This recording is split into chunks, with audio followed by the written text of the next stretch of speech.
എല്ലാവർക്കും നമസ്കാരം. നാരായണത്തു ഭ്രാന്തൻ രചിച്ച നക്ഷത്ര ഗോളാന്തര ദീപിക എന്ന ഗ്രന്ഥത്തെ പറ്റി ഈ അടുത്ത കാലത്താണ് അറിയാൻ സാധിച്ചത്.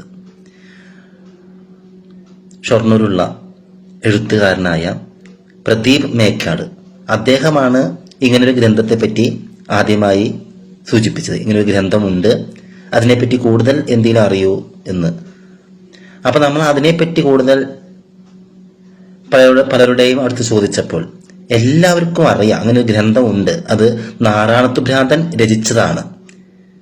നക്ഷത്ര ഗോളാന്തര ദീപിക എന്നാണ് ഗ്രന്ഥത്തിന്റെ പേര്. അദ്ദേഹം നമുക്കറിയാം, അദ്ദേഹം ഇരുന്നു കൊണ്ട് പല കാര്യങ്ങളും സിദ്ധനാണ്.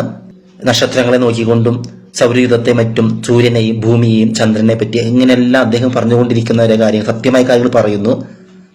അപ്പോൾ അദ്ദേഹം പറയുമ്പോൾ നാരായണമംഗലം ഇല്ലത്തെ അദ്ദേഹത്തിന് ഇളയച്ചന്റെ മകനായ നാരായണമംഗലത്ത് പട്ടേരിപ്പാട് എന്നാണ് അദ്ദേഹമാണ് ഇത് എഴുതുന്നത്. ഇദ്ദേഹം പറയുന്ന കാര്യങ്ങളെല്ലാം, ഇദ്ദേഹം പറയുന്ന പല അറിവുകളും അതെല്ലാം കുറിച്ചു വെക്കുന്നുണ്ട്. ആ എഴുത്തുകളാണ് നക്ഷത്ര ഗോളാന്തര ദീപിക എന്ന പേരുള്ള ആ ഗ്രന്ഥത്തിന്റെ പേര്. അത്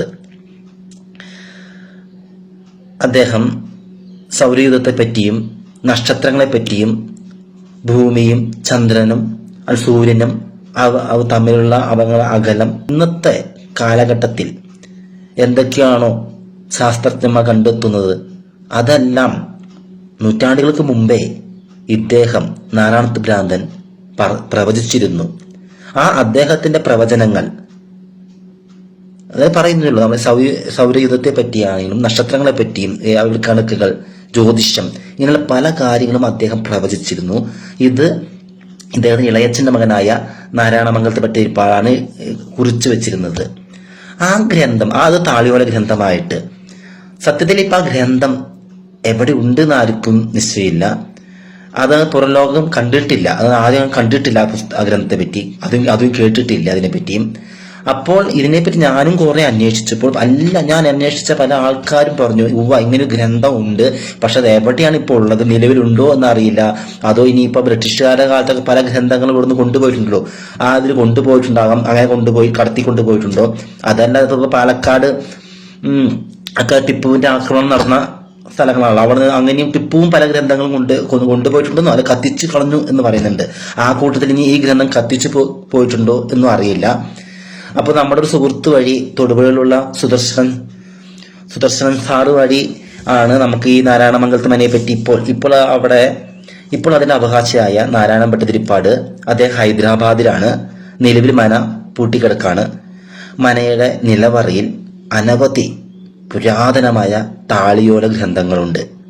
ജ്യോതിഷ സംബന്ധമായതും മന്ത്രം, ആയുർവേദം, അങ്ങനെ പല ഗ്രന്ഥങ്ങളും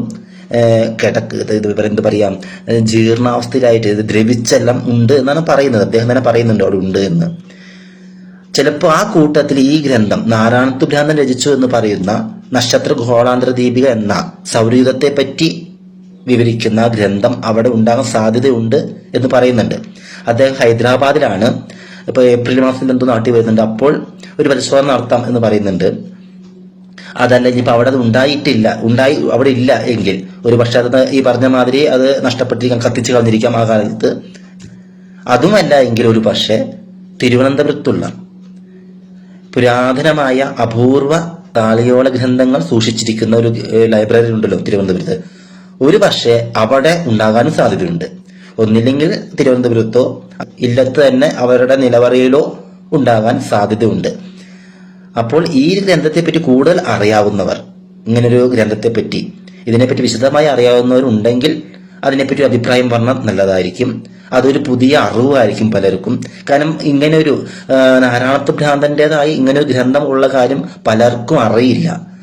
നക്ഷത്ര ഗോളാന്തര ദീപിക എന്ന് തന്നെയാണ് അതിന്റെ പേര്. അപ്പോൾ അതിനെപ്പറ്റി കൂടുതൽ അറിയുന്നവർ, കേട്ടിട്ടുള്ളവർ കുറച്ച് അതിനെപ്പറ്റിയുള്ള വിവരങ്ങൾ തന്നാലും നല്ല കാര്യമായിരിക്കും.